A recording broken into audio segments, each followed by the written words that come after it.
Welcome back to Drillbit & Co. We're going to be reviewing the Rebirth items. Let's get started. We're going to start off with the mines. First of all, we have the Fire Crystal Mine. This is a mine you can get as early as Life 1. It drops ores that are on fire with 300,000. This mine is pretty bad actually. It's outclassed by the mine we're going to be covering right after this, and the fire can be pretty annoying as it will kill your ore after a few seconds unless you put it out.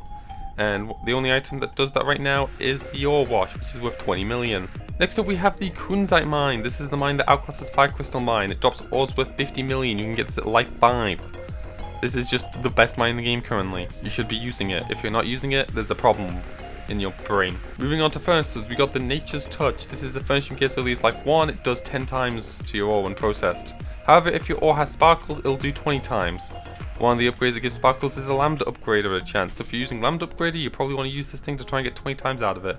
Unless you have the next furnace in the list. And that next furnace is the Toxic Wasteland. It does 12 times process rate to your ore for every effect that it has. So if your ore has 3 effects in it, it processes your ore 36 times. This is currently the best furnace in the game. Finally, we're moving on to the upgraders. First one is the Plasma Upgrader. It does a straight up 4 times. There is nothing wrong with this upgrader, just 4 times, 1 use limit, get as early as Life 1, good. Prismatic Upgrader. This upgrade is very complex. You can get this as early as Life 2. It does an upgrade based on the colour of your ore. If your colour of your ore is white, however, it gets set to $1, so you want to have some sort of colour on the ore before it goes through this thing.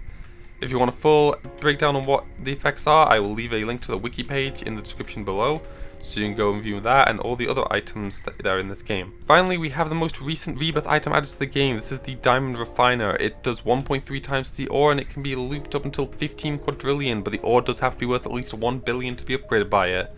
And if the ore is from the Diamond Dropper, it gets upgraded by 3.9 times.